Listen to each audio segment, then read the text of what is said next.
अस्सलामुअलैकुम। मेरा नाम हफीज़ हैदर है और मैं क्लिनिकल साइकोलॉजिस्ट हूँ।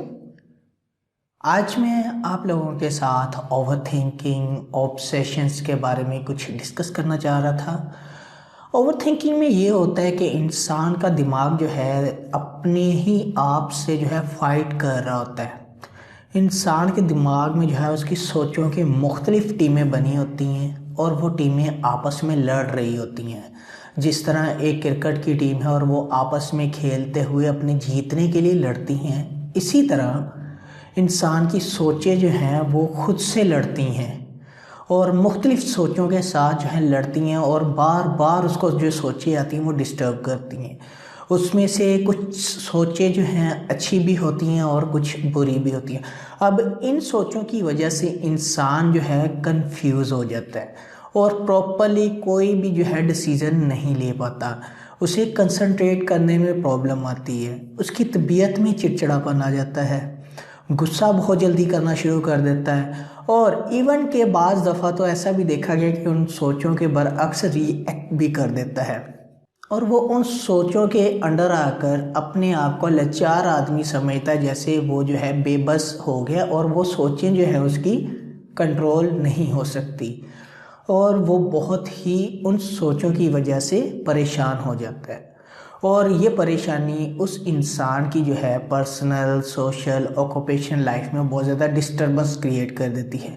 बहुत ज़्यादा सोचों का आना ये भी एक जो है ऑब्सेशंस की सिम्टम है और अगर इन सोचों के बरक्स वो इंसान जो है रिएक्ट करता है तो वो क्या होता है, कंपल्जन होते हैं। इसमें ऑब्सेशंस बहुत ज़्यादा आ रहे होते हैं। अगर तो इंसान ऑब्सेशंस की हद तक जो है अगर सिर्फ अपने आप से लड़ता है या अपने किसी एक एरियाज में डिस्टर्बेंस क्रिएट करता है तो उसे हम ओवर थिंकिंग कह सकते हैं, ऑब्सेशंस कह सकते हैं। और ये जो सोचें होती हैं ये दो तरह की होती हैं, इंसान को डिस्टर्ब करती हैं। एक वो सोच होती है जो इंसान को खुद पता होता है, जो इंसान को खुद पता होता है कि ये सच में सोच है और उसके बारे में वो जानता है, इसलिए वो दूसरों के साथ रिएक्ट नहीं कर पाता बाज़ दफ़ा और वो इसी चीज़ को अंडरस्टैंड कर लेता है कि यार ये सिर्फ और सिर्फ मेरी सोचें हैं। लेकिन कुछ ऐसी सोचें भी होती हैं जो इंसान को बिल्कुल भी वो मानने को मजबूर नहीं करती कि वाकई वो सोचें, वो उनको हकीकत समझता है। इसमें उसे ऐसा इंसान को लगता है जैसे मेरे घर वाले मुझे धोखा देना शुरू कर दिए हैं, या मेरा किसी चीज़ को दिल नहीं कर रहा काम करने को, पता नहीं मेरे साथ क्या हो जाएगा। इन सोचों के साथ जितनी भी एंजाइटी की सिम्टम्स होती हैं वो ऑटोमेटिकली जो है पैदा हो रही होती हैं, ऑटोमेटिकली परवान चढ़ रही होती हैं और इन सोचों की वजह से इंसान को बहुत ज़्यादा डिस्टर्बेंस क्रिएट करनी पड़ती है लाइफ में। तो इसके पीछे जो है बिहेवियरल प्रॉब्लम्स हो सकती हैं, इन्वायरमेंटल फैक्टर्स हो सकते हैं, फैमिली प्रॉब्लम्स हो सकती हैं, इसके अलावा और भी बहुत सारी प्रॉब्लम्स हो सकती हैं और समटाइम तो रिसर्चेस कहती हैं जेनेटिक प्रॉब्लम्स भी एसोसिएट होती हैं। तो इसके ट्रीटमेंट के लिए सबसे पहली बात तो ये कि पेशेंट को जो है अपने अंदर इंसाइट डेवलप करना चाहिए। जिसको ये सोचें आती हैं उसे मानना चाहिए ये सिर्फ और सिर्फ मेरी सोचें हैं और कुछ भी नहीं है। जैसे उसने अपने कपड़े पहने हुए हैं और उसके अंदर एक एक्चुअल इंसान है और वो सिर्फ और सिर्फ वो इंसान को देखता है कि यार उसने कपड़े पहने हुए और वो बहुत खूबसूरत लगता है, लेकिन अगर वो कपड़े उतार दे तो वो एक नेचुरल इंसान लगता है। इसी तरह अगर वो अपने आप को संभाल ले और समझ पाए उस स्टेज पे जब उसको वो सोच आए तो वो समझे सिर्फ और सिर्फ ये मेरी सोच है, मैं कोई और चीज़ हूँ और ये सोच कोई और चीज़ है, मेरी जो असल वैल्यू है वो कुछ और है, लेकिन ये सोच मुझसे ये करवाना चाह रही है।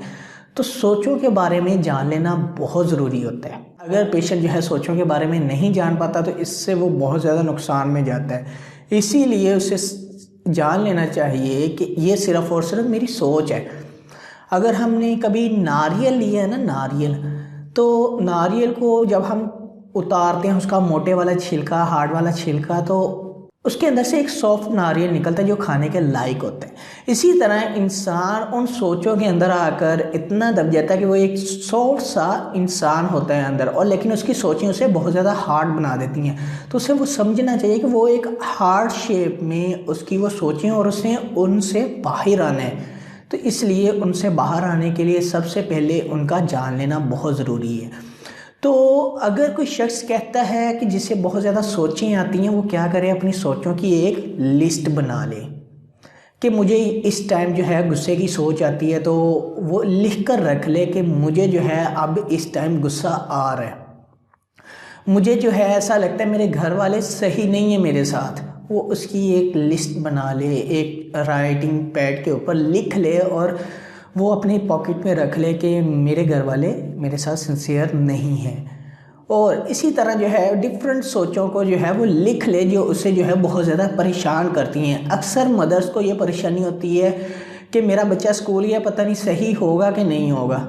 अल्लाह करे कि वो सही हो और अल्लाह ना करे कि कोई उसका जो है एक्सीडेंट हो जाए।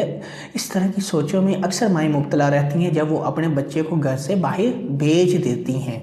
और वो जो है इस तरह की सोचें लिख लें, लिख कर जो है अपने पास रख लें अगर वो पढ़ी लिखी हैं। और अगर वो पढ़ी लिखी नहीं है तो उन सोचों को किसी एक ऐसी चीज़, ऐसी कोई भी जो है टूल्स के साथ एसोसिएट दे ले कि जब भी उसे देखें तो उन्हें महसूस हो कि ये सच में मेरी सोच है और इसका हकीकत के साथ कोई भी ताल्लुक़ नहीं है। अल्लाह का शुक्र है कि मेरा बच्चा पढ़ने के लिए गया और वो सही सलामत वापस आएगा। अपने आप को पॉजिटिव स्टेटमेंट दें। जैसे ही उन्हें गुस्सा आए अपने आप को वो कहें नहीं ये जो है मेरी सोच है और मुझे गुस्सा नहीं आ रहा। अगर गुस्सा आ रहा है तो वो उस शख्स को, उस इंसान को आ रहा है जो उसके अंदर है, और मेरे अंदर जो है एक अच्छा इंसान भी है, एक बुरा इंसान भी है। अगर जो है वो गुस्सा आ रहा है तो बुरे इंसान को आ रहा है, अच्छे इंसान को नहीं आ रहा। तो ये जो है मैं अब अच्छा इंसान बनना चाह रहा हूँ। मैं नहीं चाहता कि मेरे गुस्से की वजह से मेरी पर्सनल लाइफ में प्रॉब्लम हो, मेरी सोशल लाइफ में प्रॉब्लम हो, मेरी ऑक्यूपेशनल लाइफ में प्रॉब्लम हो और मेरी एजुकेशनल लाइफ में प्रॉब्लम हो।